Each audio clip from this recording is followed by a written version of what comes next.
Okay. Hey, everybody. Todd Crandell, the original sober triathlete, doing another podcast. And this one's going to be awesome. I have a dear friend of mine, a person I respect, I admire. I'm looking forward to this today. Krista Schultz, how are you? Welcome to the show. I'm great. Thank you, Todd. I also respect and admire you. So it goes both ways. This is going to be good. Okay. I normally, when I do these things, I just let them roll right off the cuff. And it was interesting, but I'm not surprised knowing how your mind works. You sent me a litany of questions and stuff that we could talk about. So I started looking at these, and it ties into what I was initially going to talk to you about, but was kind of didn't know how that would go. You have in your first question, and I'm going to read it so everybody knows. It says, opening and personal connection. Start by grounding the audience in the shared history. And you said a short exchange about Ironman China, Yeah. 2010. And that is what I actually wanted to start with because I have, God, there's so many ways to go with this. So let's start with this, and it may bring some humor. Why did you even go to Ironman China back in 2010? Well, the answer is you, Todd. I think you knew that. So, yeah, we met way back in the day. So it's been what, 15 years or so since Ironman China, I Yep. think 2010. So, yeah, I mean, you inspired me to do it. You wanted some coaching. You were gearing up for, your multiple Ironmans, and this was a big one, of course, in China. And I got very inspired by the fact that, I mean, you are who you are, but also there was this Ironman in China, and I wanted to do it too. So we both ventured out there, and in the heat index was out of control. They ran out of water. It was on concrete. It was the buoys in the water were black, so people swam off course. Um, I remember like the people were great. They loved you because your tattoos. They kept saying you were beautiful, and it was just such good memories. It, yeah. The things you're talking about right now, I kind of forgot some of that. What I think of Ironman China and you going is pure pressure because I hounded you. You have to do this. Come on, you got to do it. And the reason I was doing that is you're a phenomenal athlete. You're very good at triathlon. And we met, I think we originally met in 2005 in Maryland and all that stuff that we may or may not get into. But you were so good at these, and that new Ironman China, I was like, well, you can go there and get a slot to go to Hawaii and everything will be great for you. And the thing that fascinated me, and yes, I do want to talk about that heat because I think that's the hottest race I've ever done. But you qualified for Hawaii at that race. You had a good day out there with finishing time-wise. But in my mind, it destroyed you with respect to continuing an Ironman. And I've always been interested in what happened with that. And to be honest with you, I've carried some guilt of like, oh my God, I shouldn't have had her go over there. She quit doing these crazy things. So what happened to you over there that had such a profound impact on you not doing these anymore? I think back, like my initial goal when I got into triathlon, I wanted to go to the Olympics. So Olympic distance was my main goal, and I had a really good coach, and she had been to the Olympics, and that was, I was laser focused on that. One of her suggestions was to get into half Ironman because that would make me stronger for the Olympic distance. And I needed to just improve my stamina overall because my background was track and field. I went to a Division 1 track and field program. So I was like 400, 800-meter runner. I got into endurance stuff after college and just kind of built on that. But I wasn't, I didn't have that strong endurance background. So she wanted me to do halves, and I remember Ironman was my first half, one of my first halves, and then I qualified for Hawaii there. Ironman Hawaii was my first Ironman. So I sort of got pulled into that Ironman, and honestly, it just was so fun and it got so much attention. I got sponsors. So I thought I'd just integrate that into part of my goal of focusing on these Olympic distance races. And I think it just wore on me. I had a coaching business, I had a lot going on. I have a big family, a lot of responsibilities were happening in my life around that time. So to travel and do Ironman China on top of everything else, running a VO2 max testing business, a personal training business, um, taking courses, just kind of doing too much. So it was kind of termed like adrenal fatigue, where my cortisol levels were just out the roof. So to answer your question, I think I just overdid it and I learned a Wow. lot. I think I'm going to learn a lot from you today. I'm just reflecting on the I think I've pushed it a little too far in some of these things over the years. Let's talk about the heat in China because that's relative to some stuff. What does heat on the impact does it have on the body doing endurance races like that? Well, the heat has very intense impact physiologically on all your systems. So, one, just obviously you're going to sweat more, so your sweat rate increases. And we know from doing these long distance endurance events, you have to take in electrolytes. So the more you're sweating, the more sodium you're losing in your sweat, and the more you have to replace. We try to train in like environments to adapt our bodies to this, so we don't completely deplete it. And uh, that is one impact. If you're not, your body's not used to that environment, the heat. We went into like some intense heat there, so taking your sodium, knowing your sodium loss, having trained with how much sodium you need, or overall, just fluid in general, the right balance. I mean, it's a whole science, right? And you have to have a plan of action, and that plan always goes to crap, and then you have to adapt. So that's one of the biggest things. Um, So I want to. This is what I want to do. Like moving forward, we got the Ironman China stuff out of the way, but I want to make it applicable to our people who are at Racing for Recovery with respect to the importance of just exercise, and then also for those who are into Ironman and everything to take that extra scientific knowledge and expertise that you have and kind of get some stuff in it for them. So let's start with people who are at Racing for Recovery who may have never exercised before or did exercise and because of their choices with drugs and alcohol and mental health issues, they stopped doing it. What do you suggest for someone to initially start getting back into some type of exercise? How does one begin again?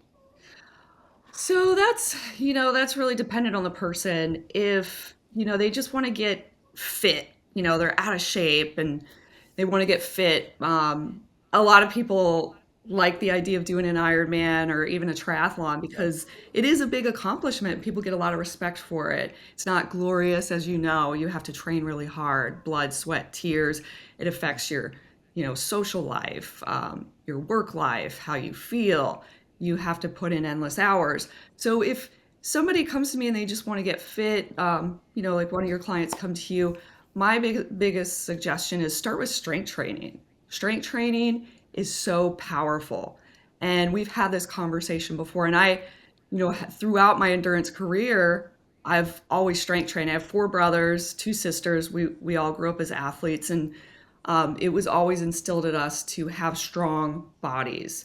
If you have strong musculature, the attachments, strength training uh, produces a lot of great effects, like balances the hormones. We're talking about cortisol levels, helps with that, protects your brain against depression. So it has just a number of benefits. And for the endurance athlete, especially, it helps your economy. So the stronger you are, we know endurance, running, swimming, biking, it's repetition, right? So the stronger your body is with each repetition, the more economical you are. it's like free speed. So my suggestion is start with some basic strength training.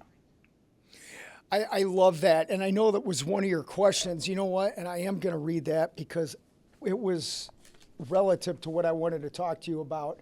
Number 9, how strength training helps athletes in recovery or coming back from injury. And you just talked about the mental, I don't think you said mental health, but avoiding depression, I think is what you said. And for people who are at Racing for Recovery or new coming into exercise, a lot of times people have body dysmorphic issues, a lot of men and women, anorexia, bulimia, some of that stuff, which is always tied to anxiety and depression. Basic strength training, as you said, even with helping to reduce depression, those are some of the things that I want people to understand, that it's not just about getting big muscles and losing 10 pounds. It's what it's doing for your mental and emotional wellness.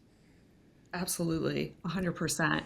And as we age, I get a lot of questions about anti-aging and, just basically helping with longevity. Strength training increases not only muscle mass, but your bone density, protects you from falls, protects you from just a number of injuries as well. And as an endurance athlete, you know that injuries are sort of part of the equation. You Yep. get tendonitis, aches and pains. So strength training is like your armor, your protection against that. And it's like in strength training, when I say strength training, Todd, I'm talking about mobility, stability, flexibility, loading, plyometrics. When you incorporate these things into a good program, and it sounds cumbersome, but it's not. It can be really simple. I build programs for beginners, endurance athletes. Like it's not just professional athletes, but people that want to lose weight, look better, prevent injury, anti-aging, like I mentioned. But all these things are important. It's like you're rewiring your body. You're creating these neural pathways that are just more efficient. So it's like you're rebuilding that machine to work in the same way. And a lot of endurance athletes, I just want to add this, they kind of like veer away from strength training. Like this is gonna interfere with my endurance. I'm gonna slow down. I don't have time. But that's a big mistake to, change that paradigm because it actually, like I mentioned, gives you free speed with that economical advantage. Well, this is, and look, I know I've done a couple things in life, which is nice, Ironman wise or whatever, but I like talking about the mistakes that I made just as much as maybe some of the stuff that I've achieved. And I've made a big mistake when I got into this, just focusing on cardio. Yeah. And you got to swim, you got to bike, and that's all I did. And I paid a price for that for a long time, and still do at times for not having that strength training thing. You and I have been talking about me adding this for years, and I do at times, and then I stop it. And I've really recently been like, hey, I need to do that because I'm getting older. I don't want to be hurt doing these things, and I want to be healthier at them. So it is not just about swimming, biking, and running. You have to have that strength training component, or it'll hurt you in the end. Absolutely.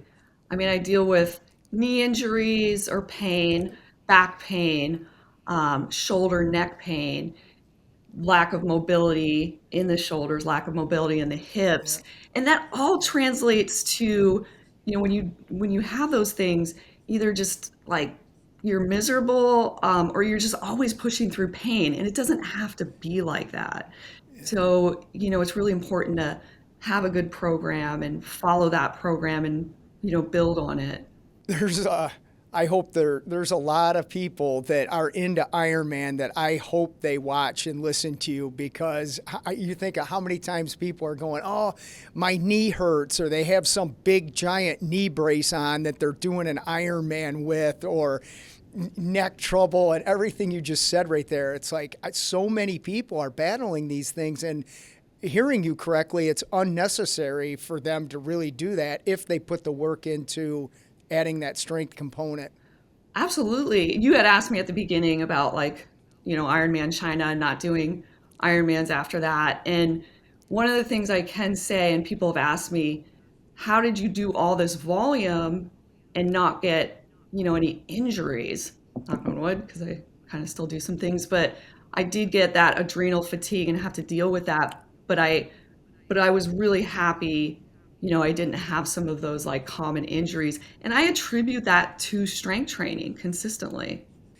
Do you think that someone could do more of strength training and less maybe of swimming, biking, and running at that extremely high volume and still have the success in the sport of triathlon? That is a great question. That's such a good question.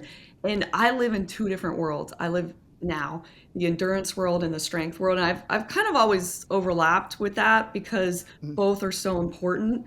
However, when we talk about the specific demands of the activity, it's a kind of a physiology term, so specificity of training, it requires you to do the things that you're going to need to perform. So that does mean swim, bike, run. So I'm not downplaying that you don't have to put in volume for an Ironman because you're out there all day and it's super important. However, when you talk to people that only strength train, you might have seen this on social media, they'll say cardio is bad.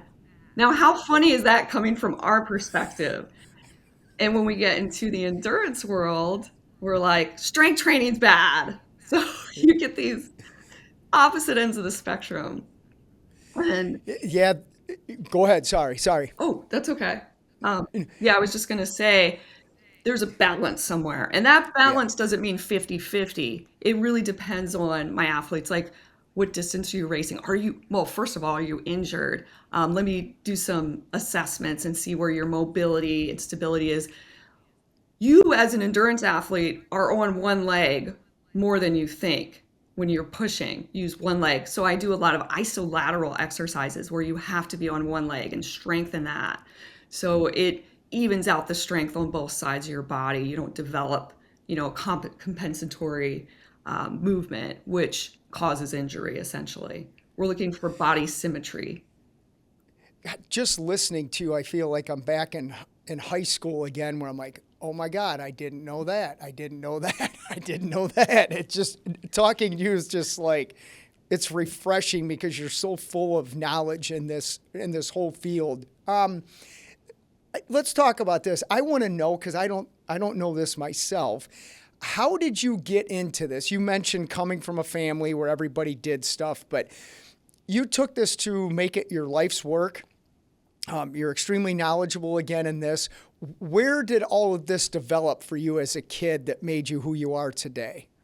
Oh, thanks for asking that question. I mean, I got a lot of my inspiration from my dad, who was a doctor. He's my hero. He was always very supportive. Growing up in a family of seven kids, we had our own basketball team essentially. All my siblings are athletes. I've four amazing brothers, two amazing sisters, are all amazing athletes, and some of them still compete.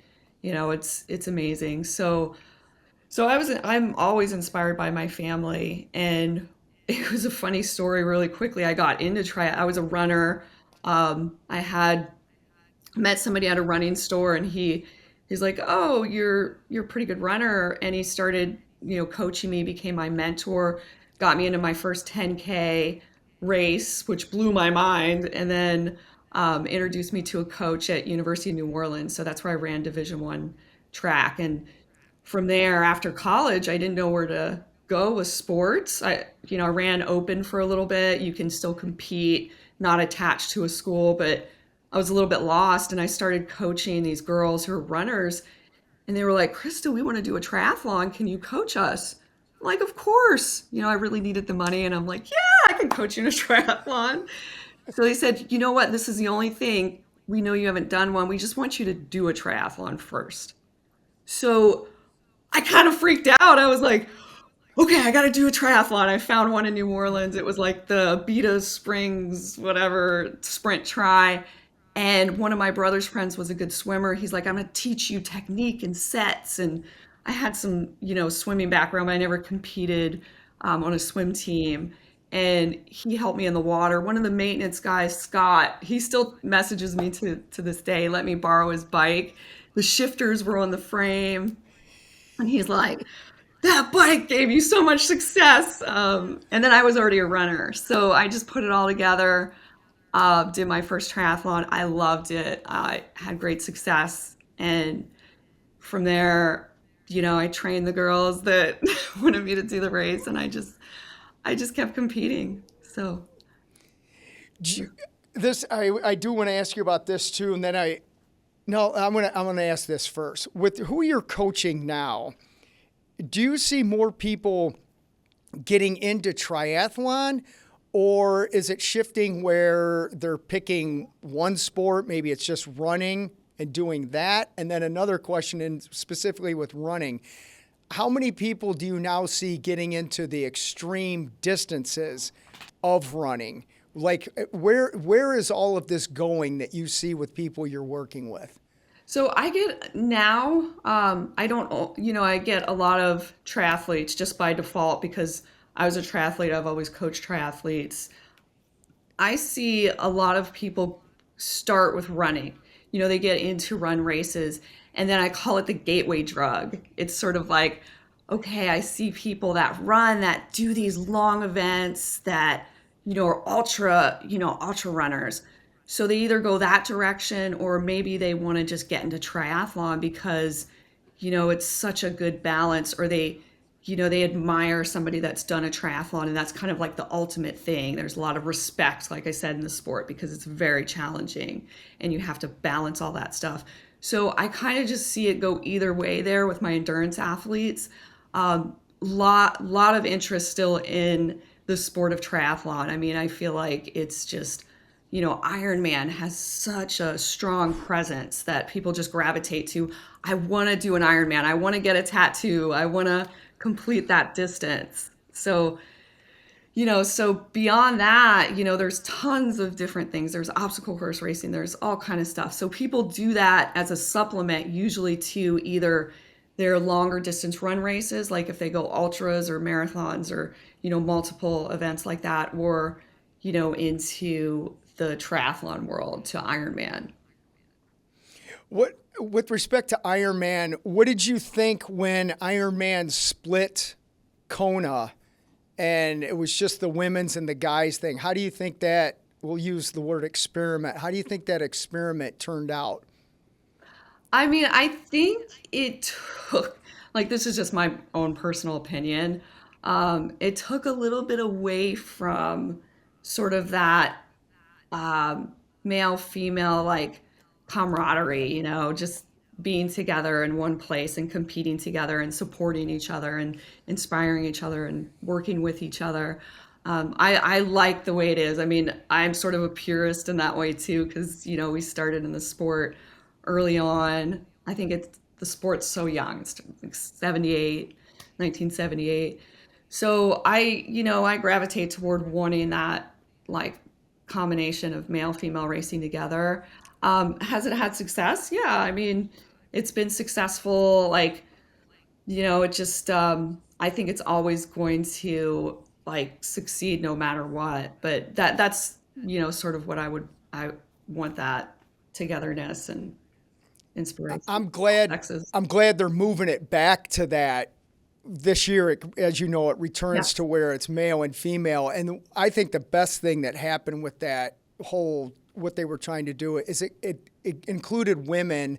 And even now, if you've seen the stuff where the slot allocations for Hawaii, it's more of an equal playing field, because that's always been the goal, I believe, that Ironman was trying to do. It's like, hey, we have a ton of women doing this, and look, I get my butt kicked by women doing these things every time. And it's great to see it being an equal playing field for both men and women, but having it being a collective and not separating that anymore. I agree with you. It's going to be great to have it return to that format. Yeah. Yeah. I'm very happy about that too. I agree with you 100%. Do you hang on, let me go to your list here because I want to talk about a couple of these things here. Let's talk about the mindset, right? How, we talked about all these things, strength training and endurance stuff. How important is a proper mindset play a role in success in whatever physical fitness you're going to do? Oh, that's extremely important, especially in an endurance sport that requires a lot of focus, a lot of training to get you to race day. And then even on race day, very well trained mind. They always say like Ironman triathlon is like 90% mental. And it's true. But one of the things is that you get from your training, and you know this very well, is that ability to mentally persevere. And I teach my athletes just to visualize a lot, even when they're in their workout. Visualize finishing the workout, going through it, proper warm up, doing the same warm up every time. I mean, you look at Michael Phelps, he stands at the end of the pool, he does the same movements every time he gets in the water. So that sets the mind up really well.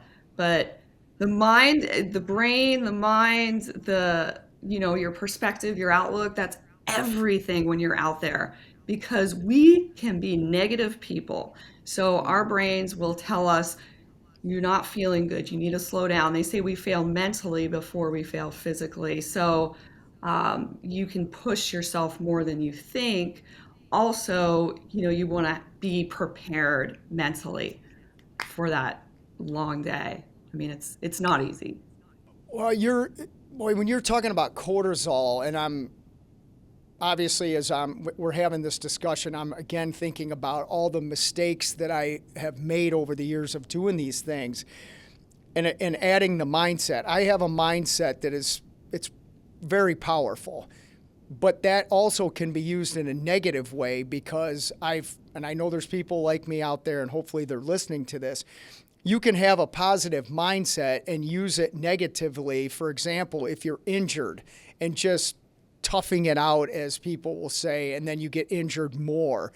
If your cortisol levels are lower, you're going to be more depressed, that therefore is affecting the body. But then if you have a tough mindset, oh, I can get through this. Well, you might be able to get through it, but at what price? And that's the question I've been asking myself for years. It's like, yeah, I've done some stuff and I have a powerful mindset, but at what price? And I started to feel the price of that: more depression, more anxiety, more issues with physical injuries and stuff. So can you elaborate more on the having a positive mindset, but making sure that it's utilized productively and not negatively?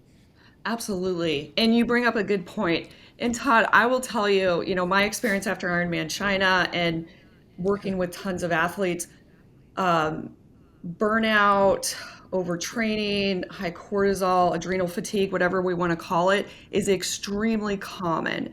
It's extremely common in the sport because the repetitive nature and just neural fatigue. So you do the same thing over and over and over. And it's very emotional because we talked about this in the past, post Ironman depression. Any big event or anything you're mentally preparing yourself for, afterwards there's sort of even like a wedding or something, you get this little depression because the excitement's over, the dopamine comes down. It's a neurotransmitter in your brain that, it's like that feel good neurotransmitter. So that starts to drop back down. So it's easy to really get negative on ourselves, especially if you're in the middle of training or racing and you get injured or you don't feel good. You don't feel like you can do as much as you used to.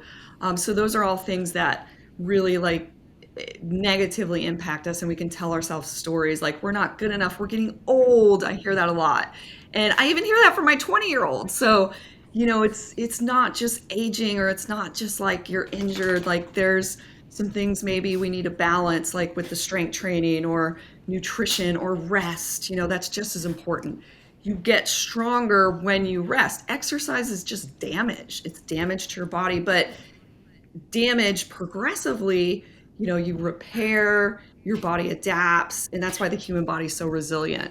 So mentally, if and again, it's not talked about as much as I would like, but the cortisol, I hear about it all the time. And, If you're out there and you're experiencing overtraining, take it seriously. It's not going to go away unless you address it. So my, I think the first step, um, just my advice is to sit down and just really like look at your life, your whole life. What are you doing in life? Because there's stress coming from everywhere. Good stress, right? Eustress, or bad stress, which is like that negative self-talk. And where can you sort of take some of that stress away? If you feel like you have to do everything, then maybe it's like cutting down, certain percentages, cutting back on your social interactions, because I think that drains people a lot more than, they want to admit. We like to be out there doing things, but look at that. And I tell you, with endurance athletes, a little bit of strength training goes a long way. It really helps the body rebalance the hormones. So cortisol is one of those things that is affected in a positive way by that. Therapeutic stuff. What are you doing? Are you getting massage? If you can't afford massage, get a Theragun, like a foam roller. Like, there's ways you can take care of yourself better. So does that help? I absolutely. I love talking to you. Well, You fuck you. mentioned you mentioned rest briefly. I think that's the fourth discipline of triathlon. And it's, again, another mistake that I made for years, just running at a high volume. The volume of races that I was doing them for a purpose. But again, at what price that we keep talking about. So elaborate a little bit more on the importance of rest, because I do think it's the fourth discipline of triathlon. Okay. You may hear my little dog in the background. She's just I, running that's around like okay. crazy. I don't She's fine. know. Yeah. Um, Absolutely. I can't believe I just kind of glossed over that. But cutting back on certain things in your life, that's kind of where I was going with proper rest and recovery. We tend to overdo it in volume, as triathletes and type A personalities, or with anything in life. It's like more is better. So, again, especially exercise, strength training, endurance training, whatever you're doing. She's going crazy. You need to recover, or else you're not going to repair properly. So there's super compensation, and that's where you build. You build on what you've done. You do more miles or you do more weight, but you can't get the positive effects of super compensation without adequate recovery. Getting a little sore is okay, but just damaging your body where you're constantly not able to walk, maintain your form, your technique. I mean, you're just going to wear yourself down. So rest, a lot of stuff happens. Protein synthesis, your body can repair your muscles. Your brain relaxes, your cortisol levels can restore. Sleep. I mean, I use this Aura ring, which kind of keeps me in check, but there's all kind of metrics that you can use to help you manage your sleep. Start going to bed at the same time, or don't look at media as much. Don't watch as many Todd podcasts because they're pretty addicting. Just learn how to get yourself to bed better. Get in these routines. Get sleep 100%. If you can nap. Napping is great for endurance athletes or people that are really busy that aren't getting enough sleep. You produce more HGH, which is human growth hormone. So after age 30, our bodies start to produce less and less of that hormone. And that hormone is very important because it helps us repair, recover, regenerate. And you produce it mostly when you are sleeping. So I encourage my athletes to nap. Professional athletes, they, of course, that's their job and they have time. They nap all of the time. Wow. All right. Here's a new one for you.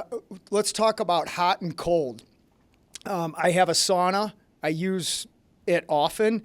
I don't do the cold plunge thing. A lot of the things I've seen with the freezing and ice, that we're just freezing that part. It's not really therapeutically helping. Now, I'm saying that just based on what I read.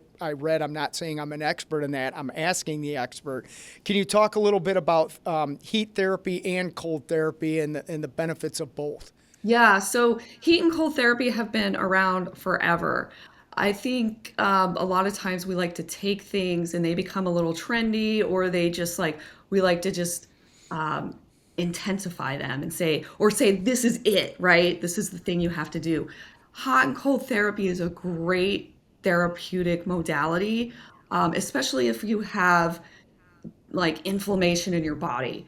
So that can, show itself as like an injury, sometimes tendonitis, or just like making you feel fatigue in general when you have a lot of inflammation. So the idea of going from like a sauna to really cold water is to create like a pump. It also really resets the brain. So that cold water sort of like creates like a freezing effect. It doesn't go as deep as people would think, but it does, like, your skin's an organ. It does affect you in a very impactful way. I'm not saying that, but it's not going to correct injury. It's going to help manage them. So it's just one piece. So the hot sauna, the cold dip, there's a lot of popularity in those facilities popping up, and people feel better doing it. Either cryotherapy as well. So those are great things to help therapeutically reset your mind and make your body feel a little better, decrease some of that inflammation. But there's a lot of different, therapeutic modalities that do help. And sometimes when people are injured, I'm like, let's just hit it with everything. Let's get the e-stem. You're getting massage weekly Yeah. or whatever you can manage. You're using your Theragun. You're getting hot and cold therapy. You've got a sauna, cold dip. I'm just trying to figure out also what helps. Some people don't feel the effects of that. They don't do well with massage, or, just certain things work better than others. So I try to figure that out too. Also, what people like too, because if you like it, it's going to make you feel better. 100%. All right. One more thing we haven't done is, what do you think about chiropractic? How important is that for the whole piece of being awesome in whatever sport you're doing? Again, there's lots of different kind of therapeutic modalities. I don't have as much spirit experience with chiropractic as some of my clients love it, and they feel great after they get their joints manipulated and it resets. There are just different people that do well with different things again. Mm-hmm. So physical therapy is great if you're dealing with an injury. Chiropractic is just another way to create, I mentioned this term before, joint symmetry. So if you think about the skeletal system and how your body is efficient and economical and generates power and feels good, everything's lined up around the joints. And I'm really big on this, is when your posture is bad, like you're sitting at your computer looking at your phone, or just like doing strength training improperly, those things create bad posture and poor joint alignment. So there's a lot of corrective stuff that we're having to do in Western culture now because of technology. So I think chiropractic is one of those things that, people are using. You can self-correct a lot too with strength training, mobility, flexibility, stability work as well.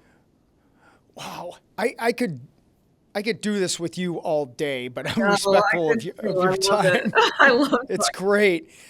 I do want to do this. How can people get a hold of you, and give us a brief explanation of like what you offer and what they can expect out of getting coached by you? So you can get in touch with me. I have a website called Body in Shape. It was previously Endurance Works, and I rebranded because now I'm working with just such a big spectrum of health, wellness, fitness, in addition to triathlon, endurance sports, and strength training. So bodyInShape.com is my website, and I have the social media. I have an Instagram and a YouTube channel. I was checking out your YouTube as well. So I have a podcast also called Absurdly Fit, and my business partner Brian and I do this, and we just talk about fitness in general and nutrition and health, and a lot of good things come up. And he's from the like dance world, and just like been in movies and things like that. So he kind of creates a fun element. He's funny and he leads some of the questions. So that's one of the things I've been working on recently too. Awesome. Before we close, do you have any questions for me?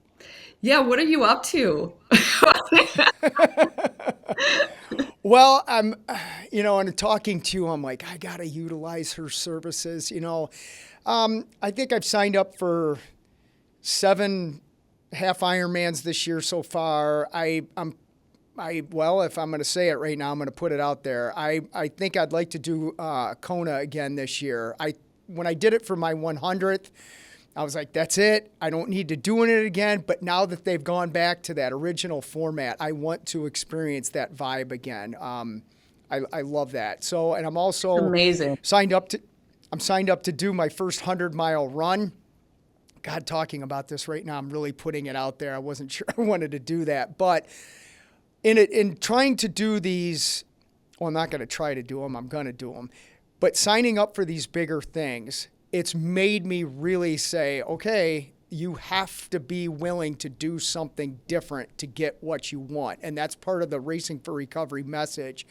When you don't have something or you haven't achieved something, you have to go to people that have that expertise, listen to them, and then implement it. So that's one of the reasons why I got back in touch with you. It's like I need to get her help in order to be my best to do some of these things.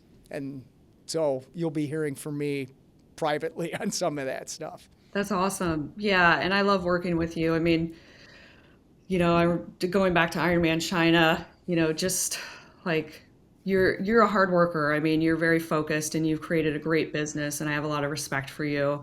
And I would love to work with you. I know that we talked about strength training Yeah. and, just getting you on board with that. And that's one of the things that like my expertise and my background is I used to be a strength coach and I do implement that well with endurance athletes. I mean, if you're not doing like we'll just kind of split it up into your phases, like your off season or your build season, 2 to 3 times a week of, maybe 45 minutes of strength training. And then as you get closer to peaking, you can back it down. And it's really not spending, a whole lot of time. Like I see people in the gym for hours, and after an hour, your testosterone level starts to drop. So Yeah. when you get an efficient workout, I mean, I've put people through 30-minute workouts 1 or 2 days a week, and they're like, oh my God, I'm stronger. I'm not feeling as injured. So that's one of the things I would really focus on with you is dialing in your strength work, making sure you get the mobility, stability, and it's translating to your running and your triathlons. You mentioned the off season. I haven't had a break since 1999. I'm like, I kind of know that about you too. I didn't want to bring that up, but now that it's out I'm like, there, let's. I'm like an off season. What's that? Yeah. But again, and I've said this several times. I love showing my, I don't know if you want to call them weaknesses or what am I looking for? Faults, failures, whatever. That's part of what I'm humble enough to do. I have failed miserably at doing Ironman in a productive manner. And I've just gotten to the point where I'm like, I don't want to do that anymore. I want to be able to be better at this. And I appreciate talking to you today because it's going to lead to me contacting you personally as well. I love it. I mean, what are the quote, if you're not failing, you're not learning. And I think we go in these cycles for a while Yeah. and then we get it or we see something that resonates. So you get tired of feeling and being a certain way. So I'm excited for this chapter for you. It sounds like it's going to be a good shift and it kind of like all goes into your business and my business. And, it's all about, learning your body and getting better and, really taking advantage of the time that we have to do this. So let's make the most out of it. And, you want to feel good. Like you said, that mental part's huge. So I'm excited to work with you and I appreciate being here today with you. It's been fun, as always. It's awesome. Krista Schultz, everybody, check her out. She is awesome. If you want the best, go to the best, and she certainly is that. Thanks for coming on today, Krista. Thank you, Todd. Bye.